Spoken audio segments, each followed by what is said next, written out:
Bulletin کا باقاعدہ آغاز کریں گے اور سب سے پہلے آپ کو ہم خبر دیں گے اسلام آباد پولیس نے پاکستان تحریک انصاف کے رہنما شیر افضل مروت کو پارلیمنٹ کے باہر سے گرفتار کر لیا ہے۔ گرفتاری کے دوران شیر افضل مروت کو دھکے بھی دیے گئے۔ پولیس حکام کا کہنا ہے کہ عمر ایوب اور زرتاج گل کو بھی گرفتار کیا جائے گا، تاہم علی محمد خان پارلیمنٹ ہاؤس سے روانہ ہو چکے ہیں اور پولیس کی جانب سے انہیں گرفتار نہیں کیا گیا۔ پارلیمنٹ ہاؤس کے باہر پولیس کی بھاری نفری تعینات ہے اور ریڈ زون کے داخلی اور خارجی راستے بند کر دیے گئے ہیں۔ ڈی چوک، نادرا چوک، سرینا اور میریٹ کے مقام سے ریڈ زون کو مکمل طور پر سیل بھی کر دیا گیا ہے۔ ریڈ زون میں داخلے اور باہر جانے کے لیے صرف مارگلا روڈ کا راستہ کھلا ہے۔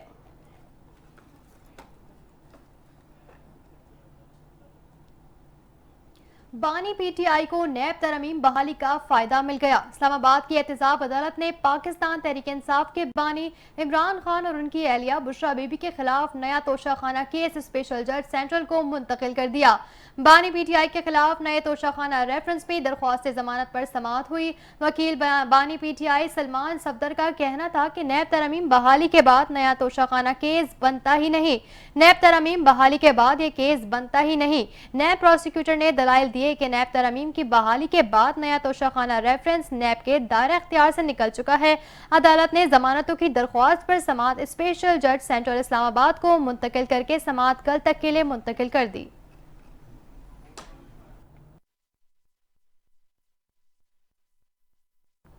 بانی پاکستان تحریک انصاف نیب ترمیم پر سپریم کورٹ کے فیصلے کا سہارا لے کر 190 ملین پاؤنڈ ریفرنس میں عدالت سے ریلیف مانگنے سے متعلق صحافی کے سوال کا واضح جواب نہ دے سکے اور اسے قانونی معاملہ قرار دے دیا۔ اڈیالہ جیل میں صحافیوں سے گفتگو کے دوران عمران خان سے سوال ہوا کہ آپ نے بھی تو نیب ترمیم کا سہارا لے کر عدالت سے ریلیف مانگا ہے۔ اس پر عمران خان کا کہنا تھا کہ نیب ترمیم اب ملک کا قانون بن چکا ہے۔ صحافی نے سوال کیا کہ آپ کی بریت کی درخواست میں نیب ترمیم کا حوالہ ہے، مطلب این آر او کا فائدہ اٹھا رہے ہیں۔ عمران خان نے کہا کہ میرے سارے کیسز جھوٹے ہیں، یہ کچھ بھی ثابت نہ کر سکے۔ صحافی نے سوال کیا کہ کیسز جھوٹے تھے تو آپ کیسے لڑے، نیب ترمیم کا سہارا کیوں لیا؟ اس پر عمران خان نے جواب دیا کہ اس کو چھوڑیں، یہ قانونی معاملہ ہے۔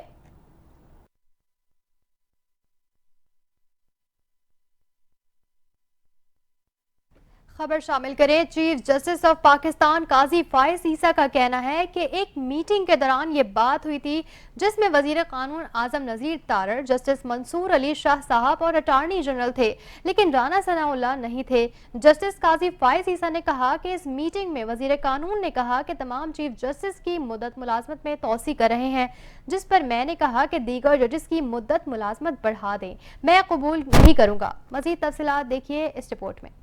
Chief justice of Pakistan justice قاضی فائز عیسیٰ نے مدت ملازمت میں توسیع لینے سے صاف انکار کر دیا۔ سپریم کورٹ میں نئے عدالتی سال کے آغاز پر فل کورٹ ریفرنس سے خطاب کے بعد چیف جسٹس قاضی فائز عیسیٰ نے صحافیوں سے غیر رسمی گفتگو کی۔ صحافی نے چیف جسٹس پاکستان قاضی فائز عیسیٰ سے سوال کیا کہ رانا ثناء اللہ صاحب کہہ رہے ہیں کہ اگر تمام جج صاحبان کی عمر بڑھا دی جائے تو آپ بھی ایکسٹینشن لینے پر متفق ہیں، جس پر چیف جسٹس نے کہا رانا ثناء اللہ صاحب کو میرے سامنے آئیں۔ چیف جسٹس نے اس بات کی وضاحت کرتے ہوئے کہا کہ ایک میٹنگ کے دوران یہ بات ہوئی تھی جس میں وزیر قانون اعظم نذیر تارڑ، جسٹس منصور علی شاہ صاحب اور اٹارنی جنرل تھے، لیکن رانا ثناء اللہ نہیں تھے۔ جسٹس قاضی فائز عیسیٰ نے کہا کہ اس میٹنگ میں وزیر قانون نے کہا کہ تمام چیف جسٹس کی مدت ملازمت میں توسیع کر رہے ہیں، جس پر میں نے کہا کہ دیگر ججز کی مدت ملازمت بڑھا دیں، میں قبول نہیں کروں گا۔ مجھے تو یہ بھی نہیں پتا کہ کل میں زندہ رہوں گا بھی یا نہیں۔ صحافی کی جانب سے سوال کیا گیا کہ 6 ججوں کے خط کا معاملہ سماعت کے لیے مقرر کیوں نہیں ہو رہا۔ اس پر چیف جسٹس نے کہا کہ کمیٹی نے اس حوالے سے فیصلہ کرنا ہے۔ جسٹس مسرت ہلالی ناساز طبیعت کی وجہ سے نہیں آ رہی تھی، جس وجہ سے بینچ نہیں بن پا رہا تھا۔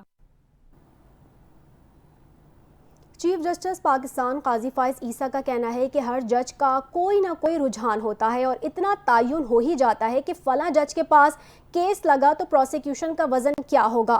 نئے عدالتی سال کے آغاز پر فل کورٹ ریفرنس سے خطاب کرتے ہوئے چیف جسٹس قاضی فائز عیسیٰ کا کہنا تھا کہ 9 روز بعد مجھے بطور چیف جسٹس 1 سال ہو جائے گا۔ میرا سب سے پہلا کام فل کورٹ اجلاس بلانا تھا جو 4 سال سے نہیں ہوا تھا۔ ہم نے عوامی اہمیت کے حامل مقدمات کو براہ راست نشر کرنے کا فیصلہ کیا جس کا مقصد عوام تک اپنی کارکردگی دکھانا تھا۔ ان کا کہنا تھا کہ یقیناً ہر ادارے میں بہتری کی گنجائش ہو سکتی ہے، دیکھا جائے کیا پہلے سے بہتری اور شفافیت آئی ہے یا نہیں؟ پہلے تو بینچ بنتے ہی علم ہو جاتا تھا کہ فیصلہ کیا ہوگا، اب مجھے خود پتہ نہیں ہوتا کہ دائیں بائیں بیٹھے ججز کیا فیصلہ کریں گے۔ کیا اب کیس لگنے سے پہلے پتہ چل جاتا ہے کہ فیصلہ کیا ہوگا؟ اگر نہیں پتہ چلتا فیصلہ کیا ہوگا تو اس کا مطلب ہے کہ شفافیت آئی ہے۔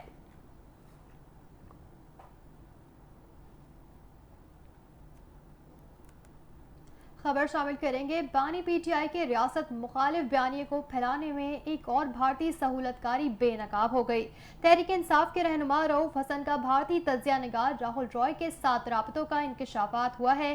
بھارتی راہل رائے نے رؤف حسن سے پاک فوج مخالف معلومات حاصل کرنے کی کوشش کی ہے۔ رؤف حسن کی را اسپانسرڈ بھارتی راہل رائے کے ساتھ گفتگو منظر عام پر آ گئی۔ راہل رائے نے رؤف حسن سے کشمیر کے حوالے سے ایک مضمون کی تصدیق کے لیے رابطہ قائم کیا تھا۔ جواب میں رؤف حسن نے اداروں پر الزام دھرتے ہوئے بھارتی تجزیہ نگار سے ملاقات کی خواہش کا اظہار کیا۔ لکھا کہ جزوی طور پر درست ہے، باجوہ مفاہمت کی خواہش مند تھے، ہم کل اس پر تفصیل سے بات کر سکتے ہیں۔ راہل رائے نے جواب میں لکھا کہ منگل کو پھر 3:30 تک ملتے ہیں، کل میری ایک اور میٹنگ ہے جو کہ 11:30 بجے شروع ہوگی۔ رؤف، مجھے آپ کے بارے میں فکر ہو رہی ہے، امید ہے آپ کو گرفتار نہ کیا جائے۔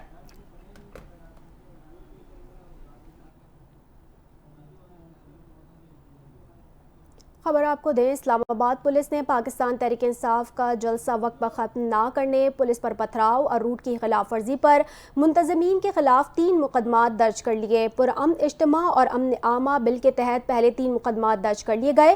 پہلا مقدمہ تھانہ سنگجانی میں جلسے کے مبینہ وقت کے پاسداری نہ کرنے پر درج کیا گیا۔ دوسرا مقدمہ تھانہ سنبل میں معینہ روٹ کی خلاف ورزی اور تیسرا مقدمہ SSP سیف سٹی سمیت دیگر اہلکاروں پر پتھراؤ کرنے پر تھانہ نون میں درج کیا گیا۔ وفاقی پولیس نے استغاثہ تیار کر لیا ہے۔ مقدمات میں زرتاج گل، عامر مغل، شعیب شاہین، عمر ایوب، سمابیہ طاہر اور راجہ بشارت سمیت 28 مقامی رہنماؤں کو نامزد کیا گیا ہے۔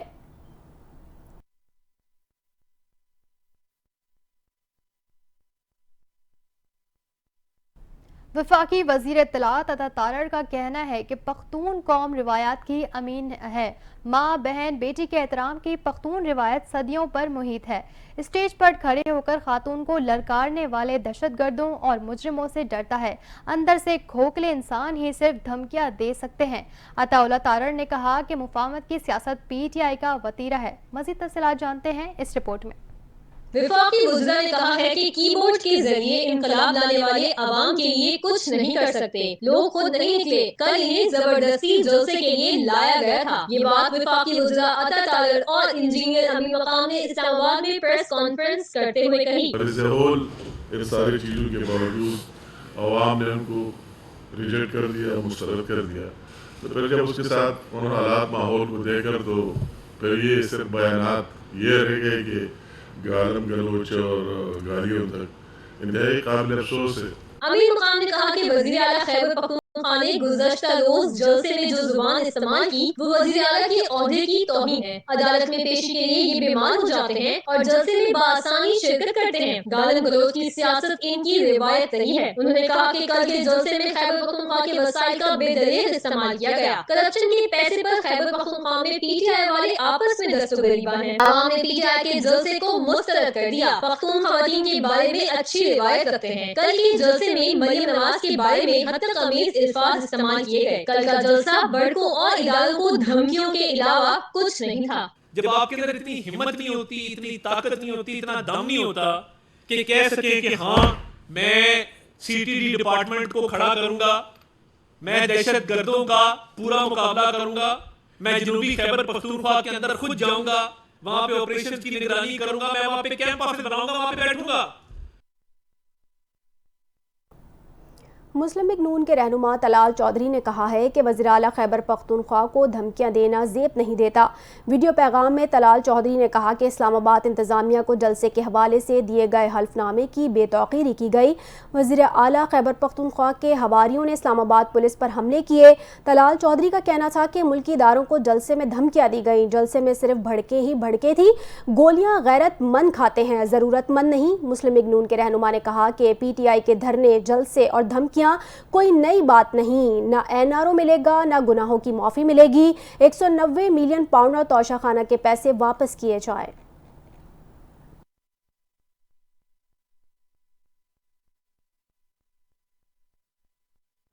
خبر شامل کریں گے۔ وزیر اطلاعات پنجاب عظمہ بخاری نے وزیر اعلیٰ خیبر پختونخوا کو چیلنج دیتے ہوئے کہا کہ علی امین گنڈاپور پنجاب پر لشکر کشی کر کے تو دکھائیں۔ وزیر اعلیٰ خیبر پختونخوا نے کل پھر گندی زبان استعمال کر کے حد پار کی۔ جو تقریریں حرکتیں وہاں ہوئیں وہ انسانوں کی نہیں تھی۔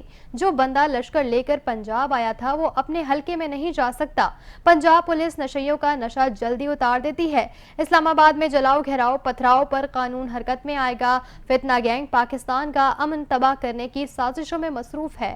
لاہور میں پریس کانفرنس کرتے ہوئے عظمہ بخاری نے کہا، حیران ہوں کہ علی امین گنڈاپور کی تربیت کیسے اور کن حالات میں ہوئی۔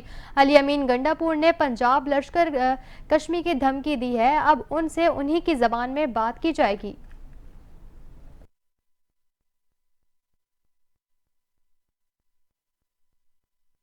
وزیر احسان اقبال نے کہا ہے کہ 20 سال پہلے ڈاکٹر اسرار اور حکیم سعید کی بانی PTI کے بارے میں رائے درست ثابت ہو رہی ہے۔ شکرگڑھ میں جلسے سے خطاب میں احسان اقبال نے کہا کہ اسرائیل کہہ رہا ہے بانی PTI پاکستان سے ہمارے تعلقات ٹھیک کر سکتے ہیں۔ انہوں نے کہا کہ بانی PTI نے 4 سال مرکز اور پنجاب میں حکومت کی اور اپنے دور حکومت میں انہوں نے گالم گلوچ کے سوا کچھ نہیں کیا، سیاسی مخالفین کو چور ڈاکو کہنے میں گزار دیے۔ انہوں نے مزید کہا کہ اگر میں بطور ممبر اسمبلی سزائے موت کے قیدی والی چکی میں رہ سکتا ہوں تو بانی PTI کیوں نہیں؟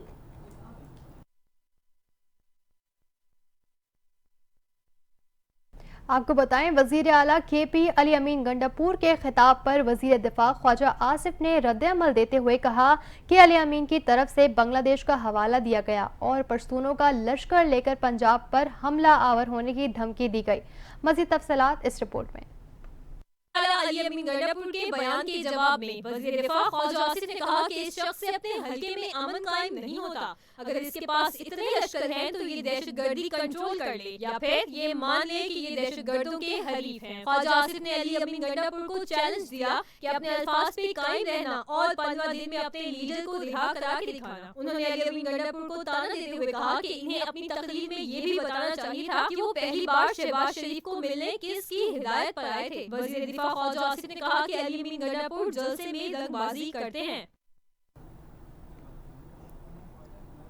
سپریم کورٹ آف پاکستان سے لاکھوں روپے مالیت کے 2 کمپیوٹر سسٹم چوری ہو گئے۔ ڈائریکٹر IT سپریم کورٹ کی درخواست پر تھانہ سیکریٹریٹ میں کمپیوٹر سسٹم چوری ہونے کا مقدمہ درج کر لیا گیا۔ FIR کے متن کے مطابق کمپیوٹرز کو تیسرے فلور کے کمرے میں شفٹ کیا گیا تھا جہاں سے وہ چوری ہوئے۔ Senior deputy director network نے بتایا کہ 2 نئے کمپیوٹر موجود نہیں ہیں۔ FIR کے مطابق نئے کمپیوٹرز میں CPU اور LCDs شامل تھیں۔ CCTV میں 2 ملازمین فیصل اور زاہد مشکوک نقل و حرکت کرتے دیکھے گئے۔ چوری شدہ دونوں کمپیوٹرز کی مالیت 6 لاکھ روپے ہے۔ پولیس کا کہنا ہے کہ واقعے کا مقدمہ درج ہونے کے بعد معاملے کی تحقیقات شروع کر دی گئی ہیں۔